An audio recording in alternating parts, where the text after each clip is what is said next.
माले विधायक संदीप सौरभ ने सरकार पर हमला बोला। उन्होंने कहा कि बीपीएससी के चौथे चरण को लेकर सरकार की मंशा बाहिली पर जटिल है और सरकार हर चीज के लिए अभ्यर्थियों से आंदोलन करवाना चाहती है। यह सरकार पूरी तरह से फ्लॉप है। न्यूज़ 11 से खास बातचीत की माले विधायक संदीप सौरभ ने।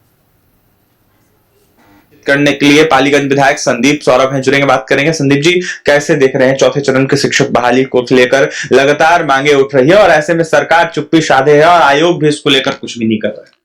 सरकार की जो मंशा है किसी भी बहाली को ज्यादा से ज्यादा जटिल बना दीजिए और बिहार के बच्चों को बाध्य कर दीजिए कि वो बहाली लाने के लिए आंदोलन करें। बहाली जब नोटिफिकेशन आ जाए तो परीक्षा आयोजित करने के लिए फिर आंदोलन करें। परीक्षा में पेपर लीक हो जाए तो उसको रद्द करवाने के लिए और उसमें न्याय पाने के लिए आंदोलन करें। जब वो सबसे निपट ले तो परीक्षा का परिणाम क्यों नहीं आ रहा है जल्दी, तब आंदोलन करें। रिजल्ट फाइनल आ गया तो मेरिट लिस्ट में धांधली हो गई, कट ऑफ जारी नहीं किया गया तो फिर से आंदोलन करें। और फाइनल जब हो गया, सब चीज से निपट गए, तो ज्वाइनिंग के डेट फिर कब आएगा इसके लिए आंदोलन करें। ये सरकार का जो चरित्र है, ये बिहार के नौजवान कितना दिन बर्दाश्त करेंगे। बिहार के युवाओं को ऐसी सरकार नहीं चाहिए थी।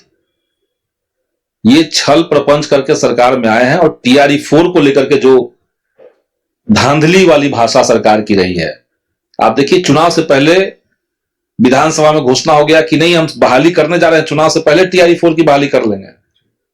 हमने मांग उठाई थी कि डोमिसाइल लागू कीजिए, तो उसको भी सरकार ने स्वीकार किया कि हाँ, डोमिसाइल भी लागू करेंगे। तो कुल मिलाकर के बिहार के बच्चों को बिहार के अंदर नौकरी देने का एक सुरक्षित जो रास्ता निकला था टीआरई 4 की बहाली डोमिसाइल के माध्यम से, उसको चुनाव से पहले घोषणा होने के बावजूद चुनाव खत्म होने के 6 महीने हो गए, लेकिन 6 महीने में भी पहले तो कह दिया सरकार ने कि बीपीएससी देखेगी। बीपीएससी ने कहा कि हमको अधियाचना ही सरकार से नहीं मिला है, तो कैलेंडर में नहीं दिए हैं। सरकार ने अधियाचना भेज दी तो बीपीएससी का कोई कैलेंडर में आया, लेकिन कोई अभी तक डेट नहीं आ रहा है क्योंकि सरकार रुकी हुई है। असल में न तो सरकार को युवाओं की चिंता है, न तो बिहार के विद्यालयों की चिंता है, और ये लोग किसी तरीके से टाल मटोल करके सारे परीक्षाओं में जिस तरीके से धांधली हो रही है, पेपर सेटिंग हो रही है, इस परीक्षा को भी उसी तरीके से करना चाहते हैं।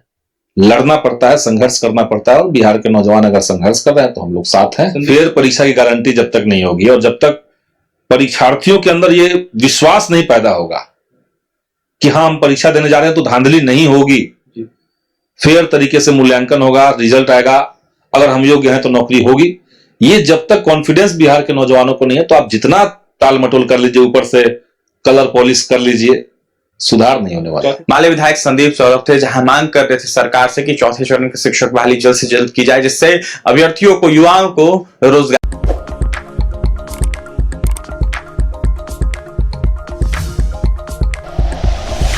Like and share videos, subscribe करें हमारा चैनल और प्रेस करें बेल आइकॉन। न्यूज़ 11 भारत, सच है तो दिखेगा।